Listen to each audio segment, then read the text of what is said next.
Assalamualaikum warahmatullahi wabarakatuh. Salam sejahtera bagi kita semua. Halo anak-anak hebat, siswa-siswi kelas 8. Semoga kalian tetap semangat belajar dari rumah dan selalu menjaga kesehatan. Jumpa lagi dalam siaran pendidikan program Simple Jago, kerjasama antara Dinas Pendidikan dan Kebudayaan Kota Bontang, PKTV, dan MGMP IPA. Selama 30 menit ke depan, kalian akan belajar IPA, ditemani oleh saya, Ibu Suningsi. Pada pertemuan kali ini, kalian akan belajar tentang materi kelas 8 semester 1, yaitu zat adiktif dan pengaruhnya terhadap kesehatan. Jadi, siapkan alat tulis kalian.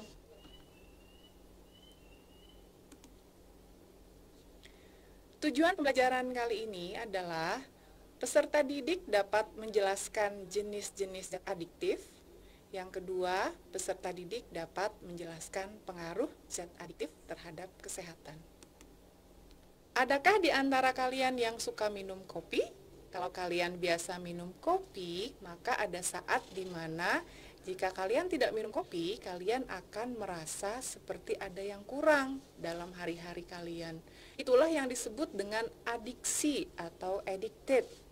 Dan itu adalah dampak yang dihasilkan dari zat yang disebut zat adiktif.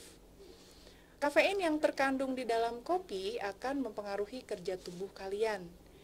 Jika tidak mengkonsumsinya dalam jangka waktu tertentu, maka tubuh kalian akan seperti kehilangan sesuatu. Kemudian otak akan mengirimkan perintah untuk meminum kopi terus-menerus. Zat adiktif adalah zat aktif yang jika tidak dikonsumsi oleh organisme hidup, maka dapat menimbulkan efek ketergantungan atau adiksi yang sulit dihentikan. Jika sudah pada tahapan terparah, maka menghentikan zat tersebut dapat menyebabkan rasa lelah atau rasa sakit yang luar biasa. Zat adiktif dibagi menjadi 3 kelompok. Yang pertama, zat adiktif bukan narkotika dan psikotropika. 2, zat adiktif narkotika. Dan ketiga, zat adiktif psikotropika. Zat adiktif bukan narkotika dan psikotropika adalah zat adiktif yang menghasilkan suatu reaksi biologis pada tubuh tetapi tidak menghilangkan kesadaran penggunanya. Zat adiktif narkotika adalah zat atau obat dari tanaman atau bukan tanaman, baik sintetis maupun semi-sintetis yang memicu penurunan atau perubahan kesadaran, hilangnya rasa, mengurangi hingga menghilangkan rasa nyeri, dan menyebabkan ketergantungan. Zat adiktif psikotropika adalah zat atau obat baik alamiah maupun sintetis bukan narkotika, memberikan efek psikoaktif melalui pengaruh selektif pada susunan saraf pusat yang menyebabkan perubahan pada aktivitas mental dan perilaku penggunanya. Anak-anak, zat adiktif bukan narkotika dan psikotropika sering kamu jumpai dalam kehidupan sehari-hari. Bahkan mungkin kalian mengkonsumsi makanan atau minuman yang mengandung zat adiktif tersebut. Zat adiktif yang termasuk ke dalam bukan narkotika dan psikotropika antara lain yang pertama adalah kafein. Kafein terkandung dalam kopi, teh, dan coklat. Coklat dan teh mengandung kafein dalam jumlah yang sedikit. Itulah sebabnya beberapa orang dari kalian mungkin sangat suka mengkonsumsi teh ataupun coklat karena dapat menimbulkan efek ketagihan. Kemudian untuk kopi kandungan kafeinnya lebih tinggi dibandingkan dengan coklat dan teh. Biasanya kopi dikonsumsi dengan tujuan agar tidak mengantuk karena mau ulangan misalnya. Karena apa? Karena kafein dalam kopi itu meningkatkan respon otak sehingga kalian akan tetap segar sepanjang malam. Kopi dan teh sangat baik bagi kesehatan apabila dikonsumsi dalam jumlah yang tidak berlebihan. Zat adiktif bukan narkotika dan psikotropika berikutnya adalah rokok. Rokok mengandung 3 komponen toksis utama dalam asap rokoknya, yaitu karbon monoksida, nikotin, dan tar. Karbon monoksida lebih mudah berikatan dengan hemoglobin dalam eritrosit dibandingkan dengan oksigen. Akibatnya, eritrosit yang seharusnya banyak mengikat oksigen menjadi banyak mengikat karbon monoksida, sehingga tubuh kekurangan oksigen. Karbon monoksida ini merupakan salah satu gas beracun yang menurunkan kadar oksigen dalam darah, sehingga dapat menurunkan konsentrasi dan timbulnya penyakit berbahaya. Kemudian, zat berbahaya lainnya yang terdapat di dalam rokok adalah tar. Tar adalah zat berbahaya penyebab kanker atau karsinogenik dan berbagai penyakit lainnya. Kandungan berbahaya lainnya adalah nikotin. Nikotin adalah zat berbahaya penyebab kecanduan atau adiksi karena dia mempengaruhi sistem saraf. Selain ketiga komponen toksis di atas, masih banyak lagi zat-zat beracun yang terdapat di dalam rokok. Misalnya asam asetik, itu biasanya digunakan untuk pembersih lantai. Kemudian ada sodium hidroksida, itu biasanya digunakan untuk penghilang rambut-rambut yang ada di tubuh kita. Lalu ada formalin, bahkan ini digunakan untuk mengawetkan hewan-hewan. Ada lagi zat lainnya yaitu aseton, kemudian kadmium, metanol, urea, hidrasin, toluen, sinamaldehyde, polonium 210, hidrogen sianida, asentanisol, dan sebagainya. Zat adiktif bukan narkotika dan psikotropika berikutnya adalah alkohol. Alkohol mengandung etanol yang berfungsi menekan susunan saraf pusat. Jika dikonsumsi dalam kadar kecil, akan memunculkan perasaan rileks, euforia, atau perasaan bahagia. Tetapi jika dikonsumsi berlebihan, maka akan muncul efek yang lebih bebas lagi, sehingga muncul reaksi yang berlebihan pula dan dapat membahayakan yang meminumnya. Tetapi setelah kadarnya turun, maka yang muncul bukan euforia lagi, tetapi adalah depresi. Alkohol terbagi menjadi beberapa golongan, yaitu ada golongan A, kadar etanolnya 1-5%, biasanya terdapat pada minuman bir. Golongan B, kadar etanolnya 5%-20%, biasanya terdapat pada minuman wine atau anggur. Dan golongan C, kadar etanolnya 20-45% terdapat pada whisky atau vodka. Pecandu alkohol dapat terancam masalah kesehatan, misalnya radang usus, liver, kerusakan otak, sirosis hati, kanker mulut, kerongkongan, dan esofagus. Zat adiktif bukan narkotika dan psikotropika berikutnya adalah zat inhalasi. Zat inhalasi adalah zat berwujud cair atau padat yang mudah menguap. Jika dihirup dapat menimbulkan perasaan enak, nyaman, dan ketagihan. Jika dihirup terus-menerus, zat inhalasi ini dapat menimbulkan efek halusinasi. Yang termasuk ke dalam zat inhalasi antara lain ether, toluena, dan aseton. Biasanya ketiga zat tersebut terdapat di dalam semir, lem, thinner, correction pen, hairspray, dan vernis. Zat adiktif yang kedua adalah narkotika. Narkotika merupakan zat adiktif yang sangat berbahaya. Narkotika adalah zat atau obat dari tanaman atau bukan tanaman, baik sintetis maupun semi-sintetis, yang memicu penurunan atau perubahan kesadaran, hilangnya rasa, mengurangi hingga menghilangkan rasa nyeri, dan menyebabkan ketergantungan. Narkotika terbagi menjadi 3 golongan.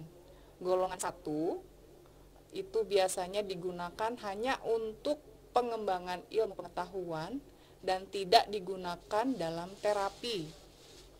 Potensinya sangat tinggi untuk mengakibatkan ketergantungan. Contoh golongan 1 adalah ganja, opium, heroin, dan kokain. Narkotika golongan 2 biasanya digunakan untuk pengembangan ilmu pengetahuan dan juga digunakan dalam pengobatan serta terapi. Potensinya tinggi mengakibatkan ketergantungan. Contohnya adalah morfin, metadon, petidin, dan fentanil. Narkotika golongan 3 juga digunakan dalam pengembangan ilmu pengetahuan dan pengobatan serta terapi. Tetapi potensi untuk mengakibatkan ketergantungannya lebih ringan dibandingkan golongan 1 dan golongan 2. Contoh dari narkotika golongan 3 adalah kodein dan buprenorfin. Tahukah kalian, jika Aceh terkenal dengan banyaknya ladang ganja, maka Pulau Kalimantan memiliki tumbuhan yang ternyata memiliki efek yang sama dengan narkotika. Namanya Mitragina speciosa atau biasa disebut kratom, purik, atau ketum. Biasanya kratom ini digunakan sebagai obat herbal untuk penghilang rasa sakit dan kelelahan. Ternyata jika digunakan dalam dosis tinggi, efeknya menjadi sangat berbahaya seperti tumbuhan narkotika lainnya. Bahkan menurut keterangan BNN, efeknya 13 kali lebih kuat daripada morfin. Sejak tahun 2017, BNN telah merekomendasikan kratom masuk ke dalam narkotika golongan 1. Jadi hati-hati jika ada teman kalian yang memberikan tanaman ini, jangan langsung diterima karena ternyata kratom adalah salah satu narkotika golongan 1. Zat adiktif yang ketiga adalah psikotropika. Psikotropika merupakan zat atau obat, baik alamiah maupun sintetis, bukan narkotika. Psikotropika memberikan efek psikoaktif melalui pengaruh selektif pada susunan saraf pusat yang menyebabkan perubahan pada aktivitas mental dan perilaku.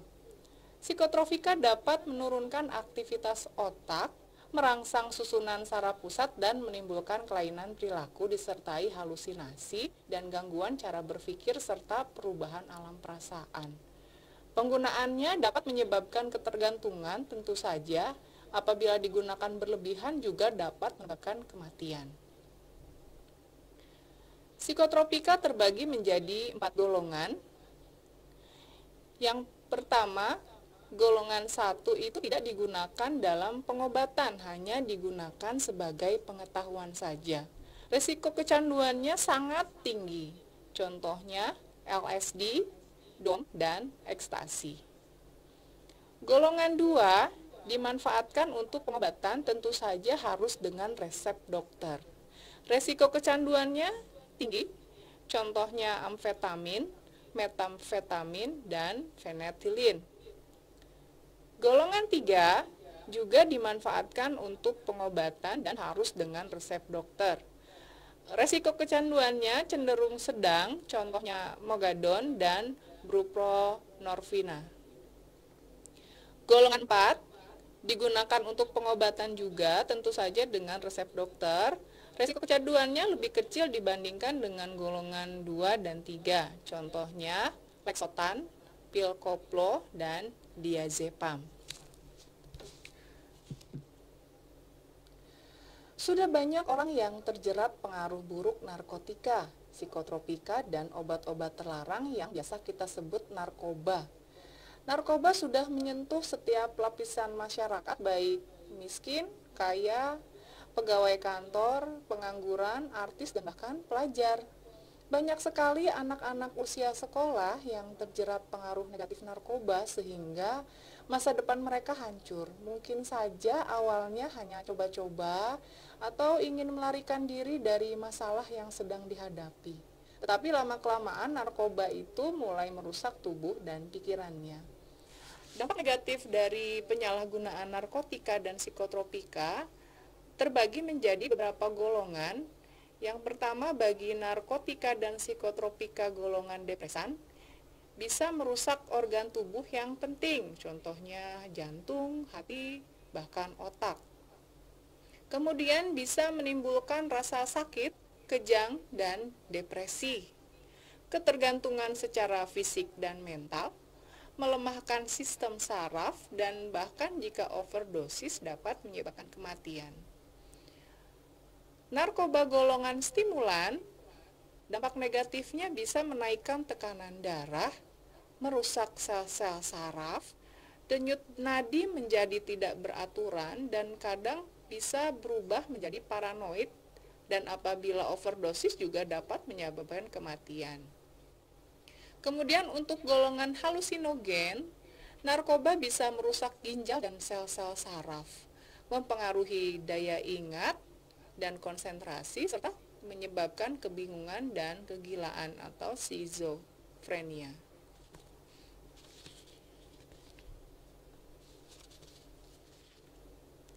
Salah satu cara mensyukuri nikmat Allah Tuhan Yang Maha Esa adalah dengan cara menjaga kesehatan dan menghindari zat-zat adiktif yang dapat merusak kesehatan.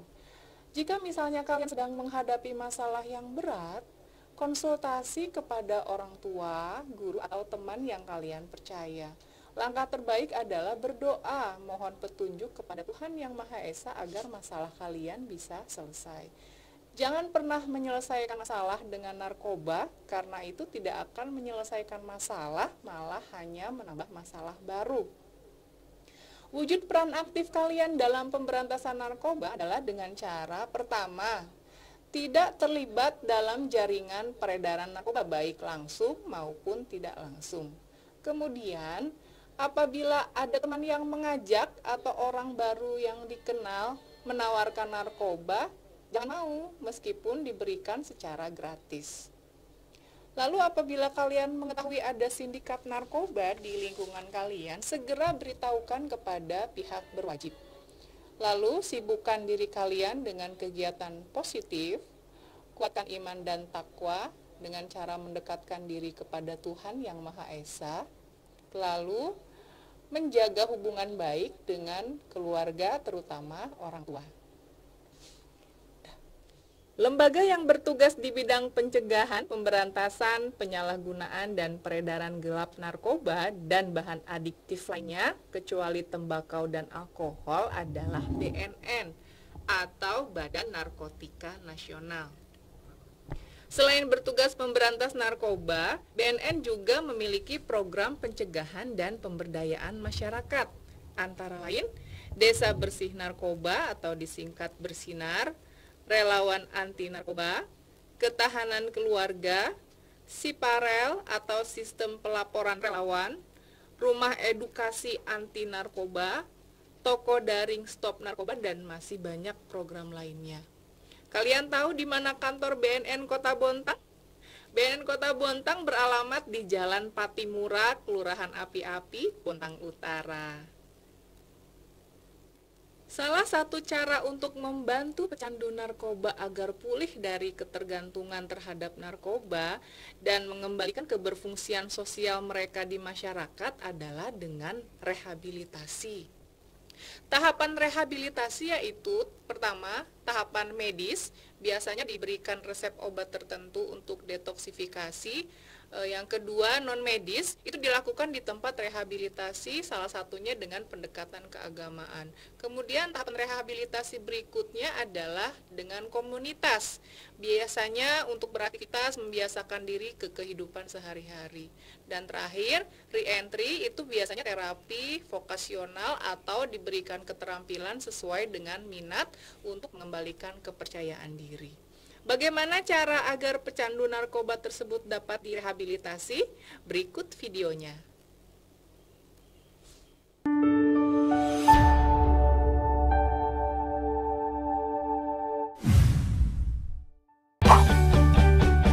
Memakai narkoba butuh direhabilitasi. Kriteria residen yang dapat direhabilitasi adalah merupakan pengguna aktif dengan pemakaian terakhir kurang dari 12 bulan, berusia 15-40 tahun, jika kurang dari 15 tahun hanya menjalani detoksifikasi dan entry unit, tidak sedang hamil, tidak menderita penyakit fisik, datang dan didampingi orang tua atau wali. Jika terlibat urusan hukum, harus memiliki surat keputusan pengadilan. Calon residen dari putusan pengadilan harus didampingi pihak pengadilan. Jauhi narkoba, masa depan suram, vonis mati menghadang.